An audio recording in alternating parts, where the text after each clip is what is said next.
My earliest memory of reading comes from before I could even read myself.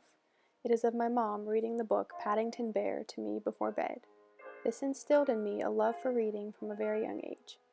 I enjoyed reading about the many adventures of Paddington and his always funny and lovable antics. These books are not only my earliest memories of reading, but also some of my favorites. Reflecting on my journey as a reader, I came to realize a trend in my reading interest that I had no idea about. And this trend can even be traced all the way back to my love for Paddington Bear. I realized that I was always drawn towards captivating stories about heroes whom I admired and even envied for their experiences or characteristics. In my younger days in elementary school, my reading was marked by my love of adventure. I read books such as Magic Tree House and Bridge to Terabithia, but one book that stands out in my mind from this period of my life is Percy Jackson, the Lightning Thief. In this story, Percy finds out he is a demigod, half human, and that all the things he thought were weaknesses in his life, like his dyslexia, turn out to be strengths in the demigod world. With Zeus's lightning bolt having been stolen, Percy is tasked with retrieving it and restoring peace and tranquility. Alongside his friends Annabeth and Grover, Percy takes on many challenges and faces many monsters in order to save the world. I dreamed of being able to go on some grand adventure like Percy did.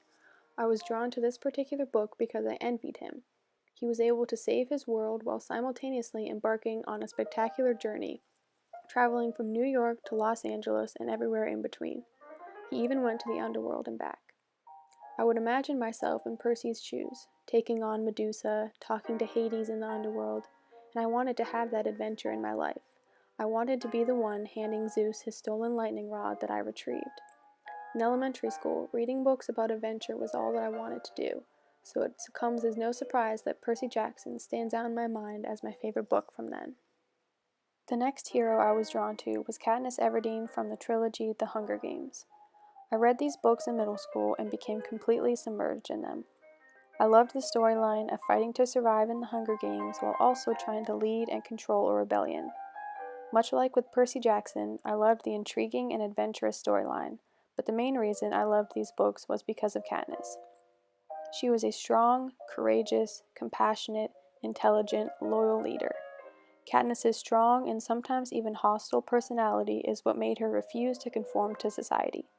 Katniss didn't want the capital to turn her into something she wasn't. She played the game by her rules, not theirs, and she always was who she wanted to be, not who they wanted her to be. Katniss stood up for what she and so many others believed in, and against all odds, she ultimately succeeded in taking down the tyranny that ruled her society. All of the admirable qualities that Katniss had were qualities that I myself wanted to possess. Being in middle school, I was about the same age as her, so I was able to connect with Katniss more personally. Seeing how strong and courageous she was gave me hope that I could also be strong and courageous. The Hunger Games books helped me see that I could transfer the heroic qualities I saw in Katniss into my own life. I started to see how we could have heroes in our everyday world, and not just in a fantasy or dystopian world. And this shift in my mind was furthered in the books I read in high school. I read many books about many different heroes in high school as I was in the class Hero Anti-Hero, but one hero stands out in my mind from this part of my life: William Kamkwamba from The Boy Who Harnessed the Wind. This is a true story about an African village in despair and a boy who was determined to change their luck. William's whole village was suffering from a drought and famine, but his creative mind offered the hope they all needed. His entire family was so close to starvation. All of their crops were dead from the drought, and they were only eating one small meal a day. But William wanted to find a way to bring water to their village again. Using nothing but library books about engineering and scrap parts he found, William built a functioning windmill that he used to power an electric water pump that proved to be life-changing and life-saving for his village. William is a hero for this windmill and for all the other inventions he brought to his village. He used seemingly useless things to create something that brought new life, and this was eye-opening to me. It made me think about how we could improve the world around us in small, simple ways. If we used our strengths in creative ways to help better our communities or society, we could all be heroes in our everyday life. You don't have to save the world in some big, huge way. You don't even have to save the world at all. Even if you do something simple that helps others, that could make you a hero. And that is what The Boy Who Harnessed the Wind taught me. Moving on to my great work, I chose to read Ray Bradbury's Fahrenheit 451, a dystopian novel set in a world where books are banned and burned if found.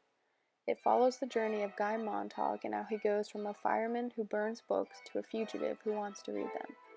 After escaping the authorities, Montag finds a group of intellectuals who also want books to be allowed again. After the government bombs the city and kills everyone but Montag and the others, they decide they are going to rebuild society and include books. They realized how important books were and all they had to offer, so they were willing to risk their lives to bring them back to society. Montag and the others stood up for what they believed was right, and that is what makes them heroes to me.